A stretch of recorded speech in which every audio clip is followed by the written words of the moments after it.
1월 29일 오늘의 말씀은 로마서 6장에서 10절 말씀입니다. 6장.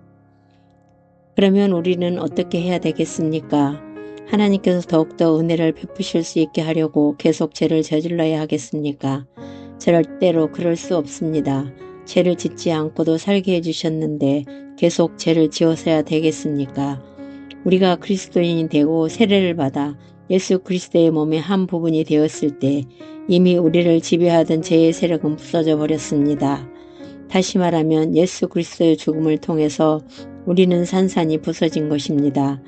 죄를 사랑하던 우리는 세례를 받을 때 그리스도와 함께 묻혀서 그분과 더불어서 장사되었습니다. 그리고 아버지 하나님의 영광스러운 능력으로 그리스도께서 다시 살아나신 것 같이 우리도 그분의 새 생명을 얻어 살게 된 것입니다.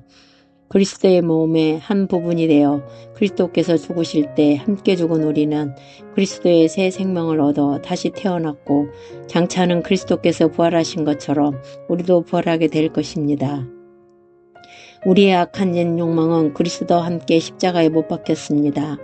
그러므로 죄를 사랑하던 우리의 욕심은 더 이상 죄의 지배를 받거나 죄의 노예가 될 필요가 없어졌습니다. 우리가 죄에 대해서 죽었으니 어떻게 죄의 유혹과 세력이 우리를 구속할 수 있겠습니까? 그리고 죄를 사랑하던 우리가 그리스도와 함께 죽었다면 또한 그리스도의 새 생명과 함께 살 것을 믿습니다. 죽은 자 가운데서 살아나신 그리스도께서는 결코 다시 죽는 일이 없을 뿐 아니라 조금도 더 이상 그분을 지배할 힘을 가지고 있지 않기 때문입니다. 그리스도께서는 죄의 세력을 꺾기 위해 단 한 번 죽으셨지만 지금도 하나님과 계속 사귀시면서 영원히 살아계십니다. 이와 같이 여러분도 죄에 대해서는 죽은 자요 하나님께 대해서는 우리 주 예수 그리스도 안에서 새롭게 산 자라는 것을 깨달아야 합니다.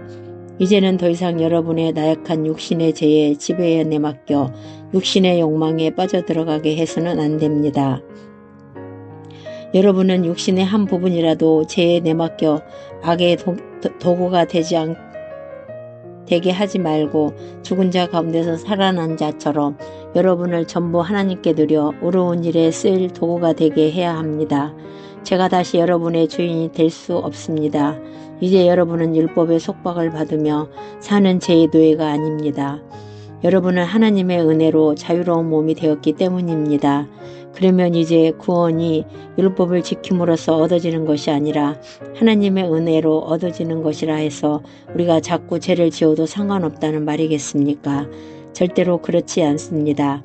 사람은 누구나 자신이 섬길 주인을 스스로 선택할 수 있습니다. 가령 여러분은 죄를 주인으로 섬겨 죽음을 부를 수도 있고 순종의 종이 되어 의로움에 이를 수도 있습니다. 여러분 스스로가 자신을 바치는 바로 그 대상이 여러분의 주인이고 여러분은 그의 노예가 되는 것입니다. 비록 여러분이 한때는 죄의 노예가 되는 쪽을 택하였으나 지금은 하나님께서 명령하여 가르치신 것에 마음을 다해 순종하는 자가 되었으니 하나님께 감사드릴 뿐입니다. 이제 여러분은 죄라는 여러분의 옛 주인에게서 해방되어 의라는 새 주인의 노예가 되었습니다. 이렇게 내가 노예와 주인의 예를 드는 것은 보다 쉽게 여러분을 이해시키기 위해서입니다. 여러분이 전에는 온갖 죄의 노예가 되어 있었습니다. 그러나 이제는 모든 올바르고 거룩한 것의 노예가 되어야 합니다. 여러분은 죄의 노예로 있을 때 선한 일 따위에는 아무 관심도 없었습니다. 그런데 그 결과가 어떠했습니까? 좋았습니까? 좋기는커녕 파멸만이 기다리지 않았습니까? 그래서 지금 여러분은 지난 일을 생각하는 것만으로도 부끄러워 쩔쩔매는 게 아닙니까? 그러나 지금 여러분은 죄의 세력에서 해방되어 하나님의 종이 되었습니다. 그리고 하나님께서 베푸시는 은혜로 거룩해지고 영원한 생명을 얻게 되었습니다. 죄의 값은 죽음뿐입니다. 그러나 하나님께서 값없이 주시는 선물은 우리 주 예수 그리스도와 함께 사는 영원한 생명입니다. 7장. 형제 여러분, 여러분이 율법을 잘 알고 있으니 말씀드립니다만 율법은 죽은 사람에게는 구속력이 없다는 사실을 아직 모르십니까? 예를 하나 들어봅시다. 결혼한 여자는 남편이 살아있는 한 법에 따라서 남편에게 매여 지내야 합니다. 그러나 남편이 죽으면 더 이상 법적인 이유로 남편에게 얽매일 필요가 없습니다. 만일 그 여자가 다른 남자와 결혼하고 싶으면 할 수도 있습니다. 남편이 살아있는 동안에는 안 되지만 남편이 죽은 후에는 아무런 제약을 받지 않습니다. 지난날에는 유대교의 율법이 여러분의 남편이요 주인이었습니다. 그러나 여러분은 그리스도와 함께 십자가에서 죽었으므로 여러분이 율법과 한 결혼은 무효가 된 셈입니다. 이제 율법은 더 이상 여러분을 지배할 수 없습니다. 그리고 여러분께서 다시 살아나신 것처럼 여러분도 새로운 인간으로 다시 태어났습니다. 말하자면 죽은 자 가운데서 살아난 분과 결혼한 것입니다. 여러분에게 선한 열매를 맺게 하려고, 다시 말하면 하나님을 위해 선한 일을 하게 하려고 이 결혼이 이루어진 것입니다. 우리가 욕심에 매여 살 때는 죄 많은 욕망이 아직 우리 안에 있어서 하나님께서 명령하신 것은 무엇이나 거역하고 죄에 물든 행실, 즉 죽음에 이르는 썩은 열매만을 맺었습니다. 그러나 이제는 더 이상 율법이나 관습에 얽매일 필요가 없습니다. 그런 것에 사로잡혀 있던 우리는 이미 죽고 지금은 하나님을 섬기는 참다운 인간으로 태어났기 때문입니다. 그러니 예전처럼 정해진 규칙에 무조건 복종하며 살기보다는 새로운 방식으로 여러분의 마음과 뜻을 다해서 섬겨야 하는 것입니다. 그렇다고 하나님의 율법이 악하다는 뜻으로 이런 말을 하는 줄 아십니까? 절대로 그렇지 않습니다. 율법 그 자체가 나쁜 것은 아닙니다. 사실 내게 죄를 알게 한 것이 율법입니다.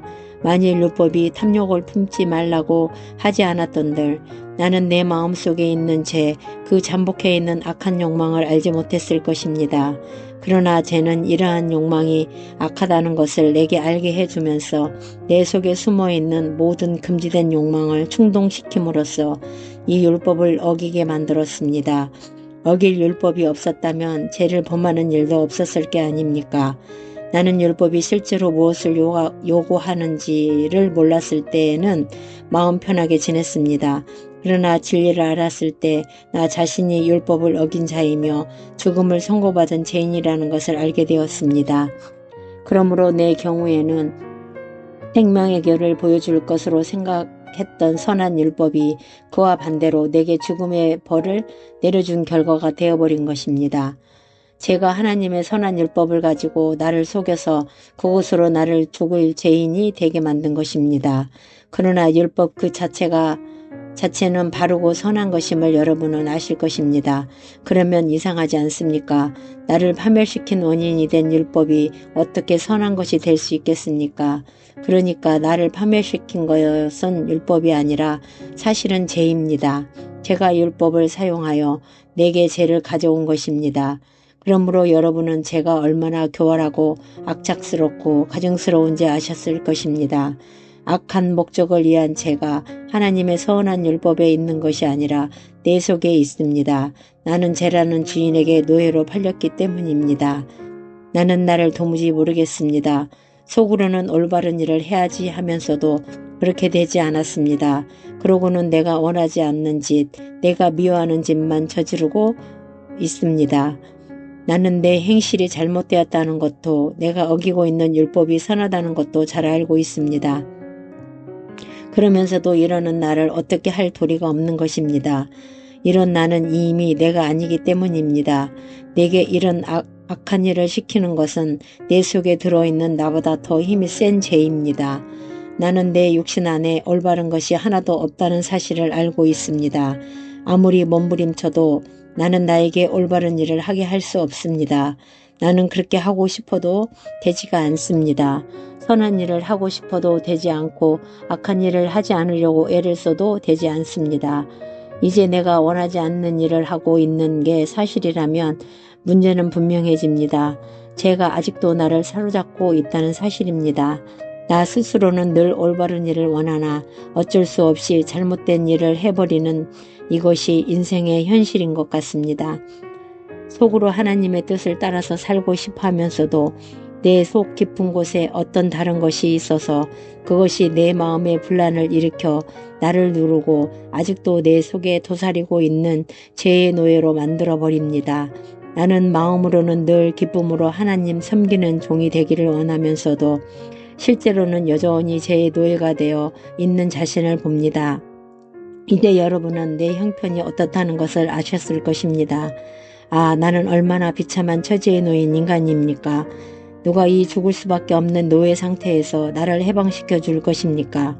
하나님께 감사드립니다. 우리 주 예수 그리스도께서 나를 해방시켜 주셨습니다. 그분이 나를 해방시켜 주셨습니다.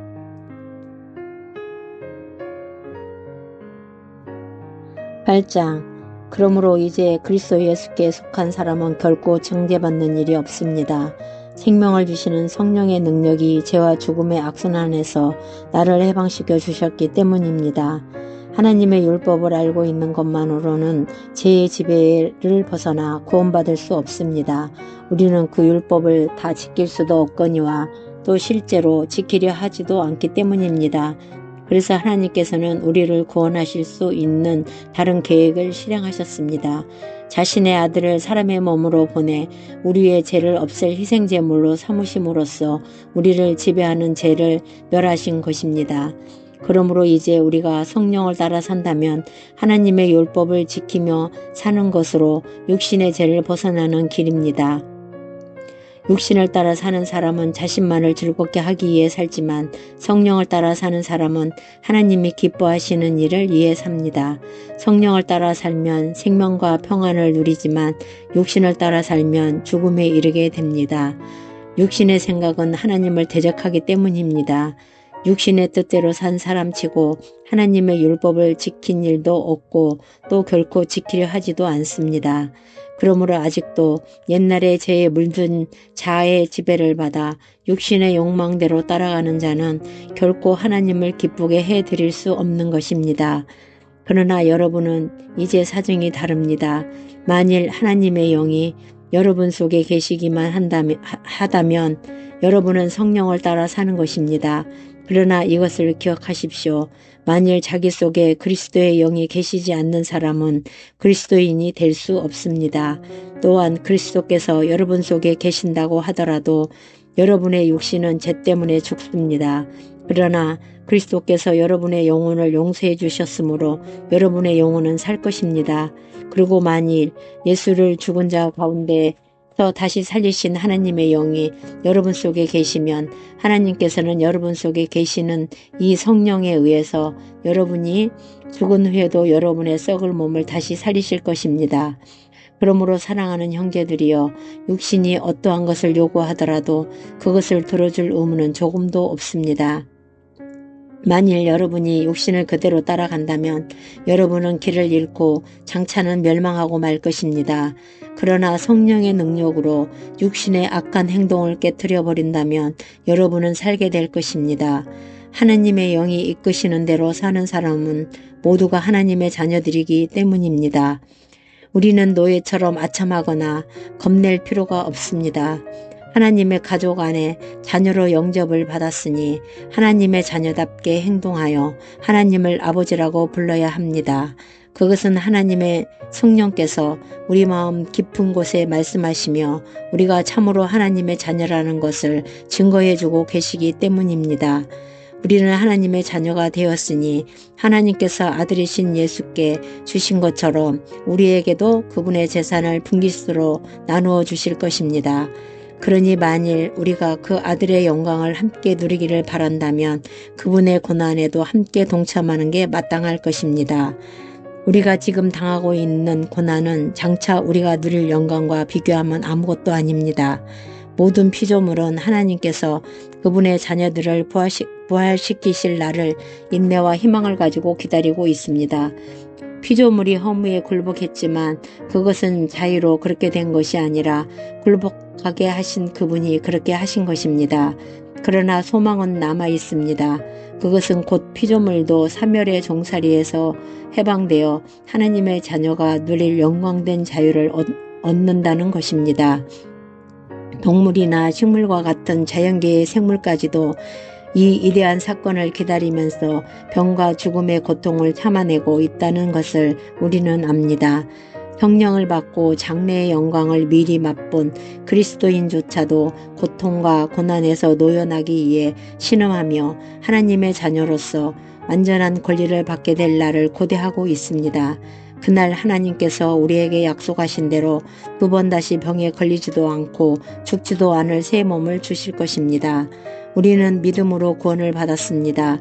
믿는다는 것은 아직도 갖고 있지 않더라도 장차는 얻으리라는 것을 알고 기다리는 것입니다. 이미 갖고 있는 사람은 그가 얻을 것을 기대하거나 믿고 기다릴 필요가 없습니다.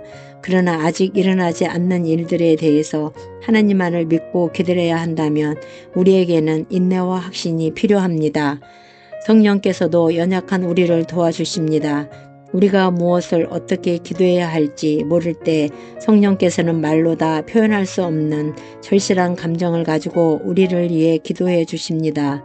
그리고 모든 사람의 마음을 꿰뚫어 아시는 아버지께서는 우리를 위해 하나님의 뜻에 맞게 간구하시는 성령의 뜻을 다 알고 계십니다. 우리가 하나님을 사랑하고 하나님의 계획에 맞게 살아가기만 하면 모든 일이 합력하여 선을 이룰 것임을 우리는 알고 있습니다.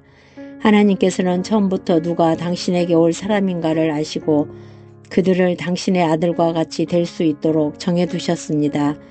그것은 그 아들을 모든 믿음의 형제들 중에서 맏아들이 되게 하시려는 것입니다.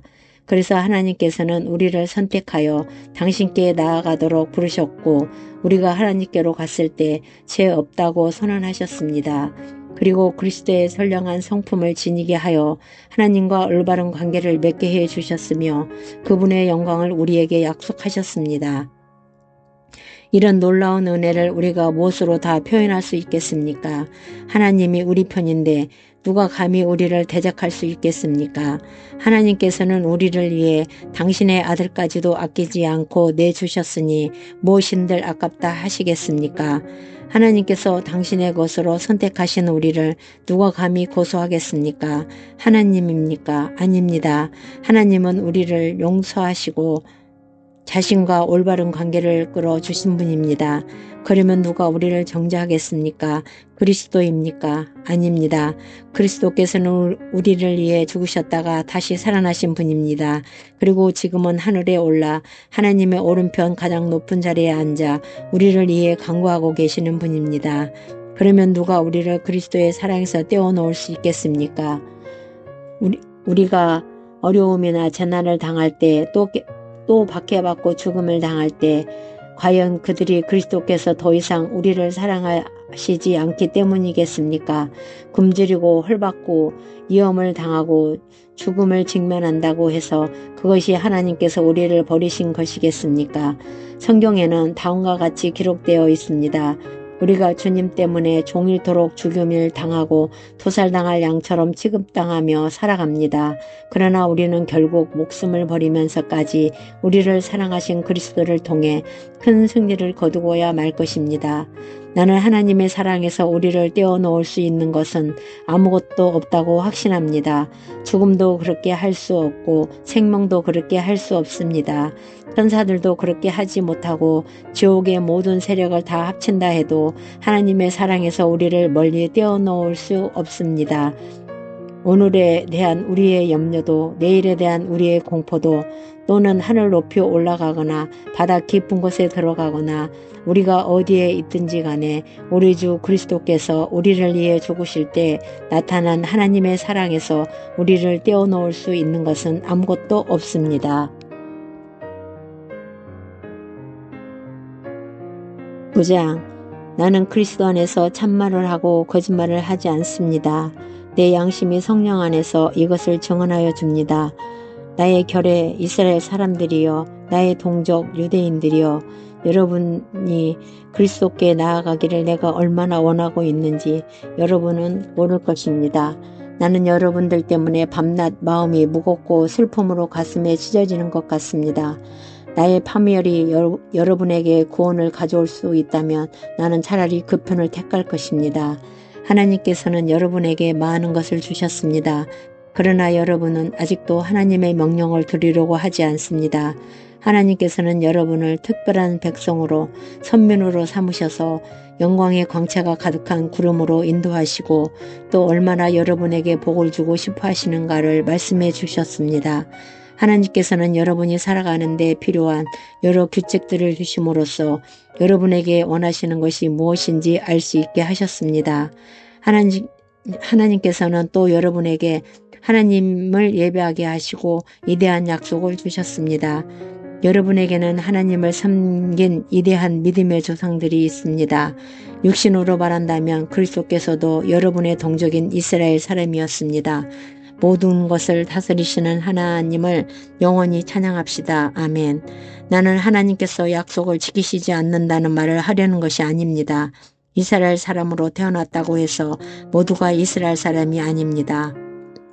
아브라함의 혈통을 이었다고 해서 모두가 다 참 아브라함의 자손은 아닙니다.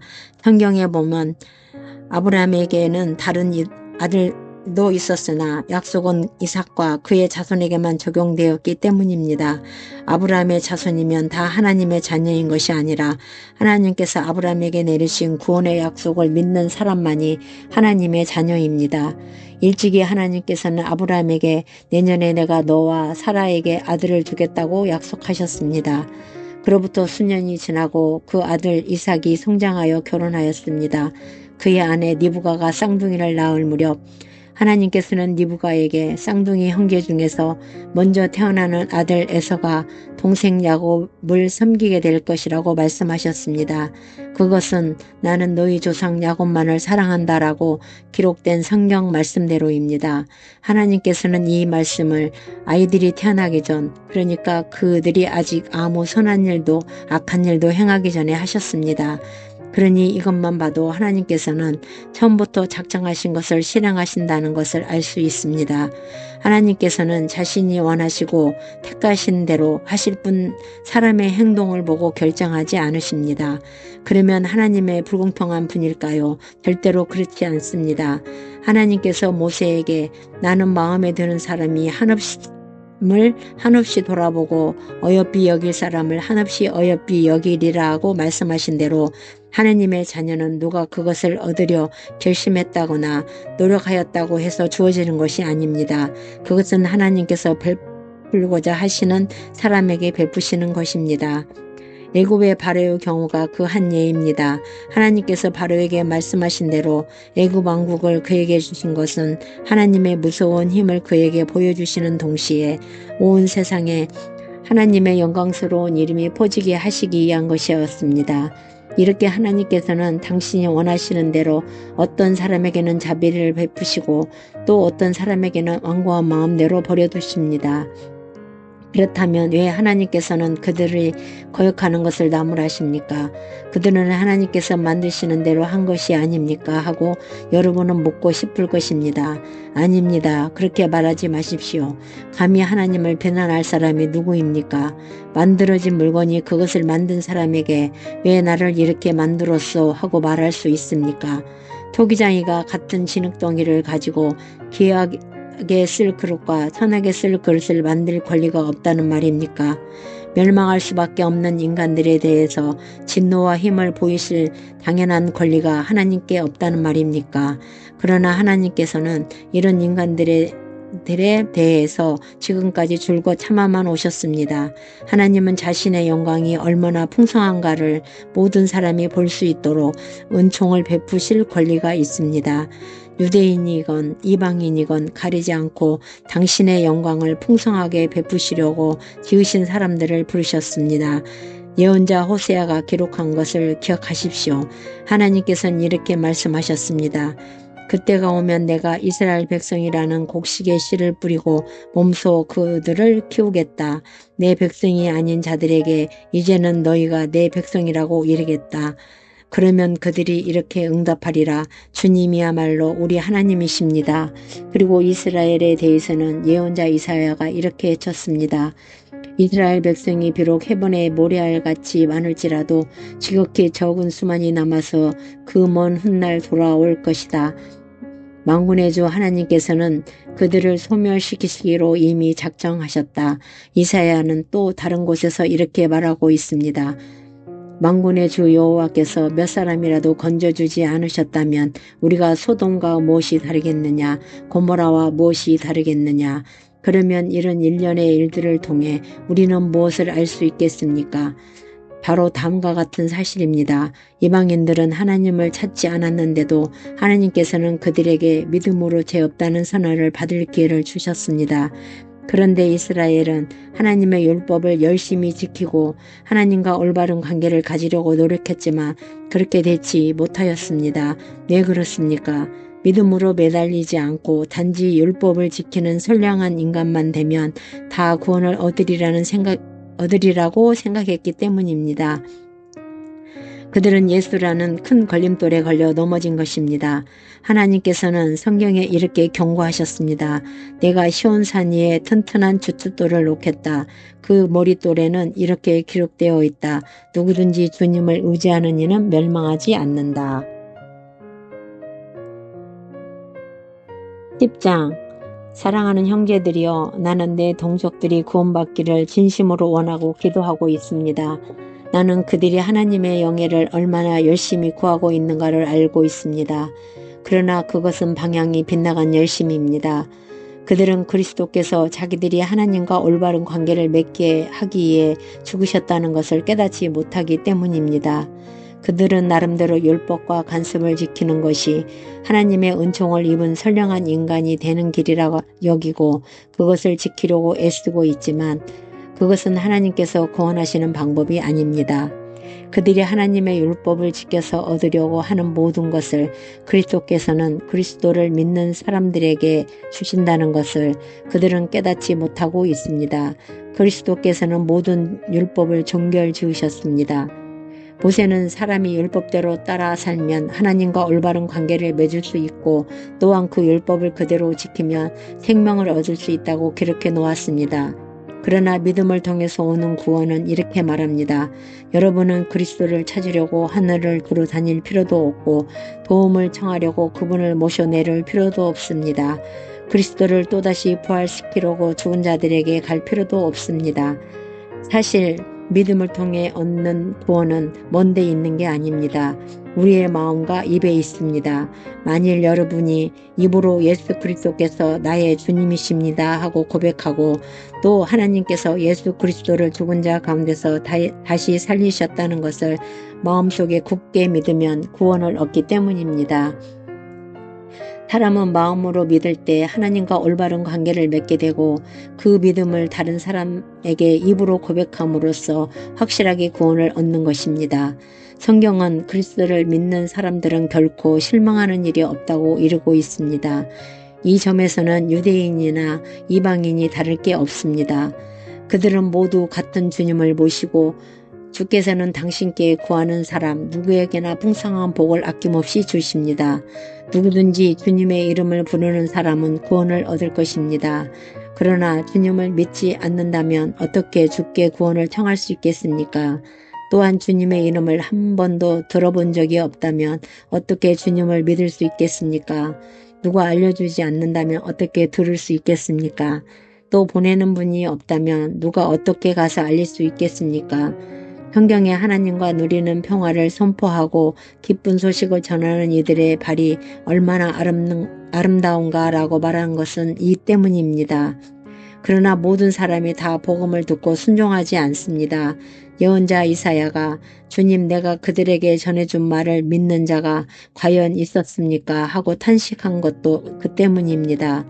믿음은 이 그리스도에 대한 복음에 귀를 기울이는 데서부터 시작되는 것입니다. 그런데 유대인들은 어떻습니까? 그들은 하나님의 말씀을 듣지 못했던가요? 아닙니다. 하나님의 말씀은 그들이 있는 곳이면 어디에나 다 이르렀으며 복음은 땅끝까지 전해졌습니다. 그러면 유대인들은 하나님의 구원을 거부하면 그 구원이 다른 사람에게 간다는 것을 몰랐던가요? 아닙니다. 그 옛날 모세 시대에 이미 하나님께서는 이렇게 말씀하셨습니다. 나도 내 백성이 아닌 족속을 사랑하여 너희의 질투심을 일으켜 놓고 너희의 속을 썩여 주겠다. 그 후 이사야도 대담하게 이렇게 일러주었습니다. 나는 너희를 도와주려고 항상 기다리고 있었으나 나에게 도와달라고 호소한 사람이 하나도 없었다. 하나님께서는 이스라엘에게 계속 자신의 팔을 벌리고 계셨지만 그들은 계속 이유를 늘어놓으면서 하나님께로 돌아가기를 거부하였습니다. 아멘.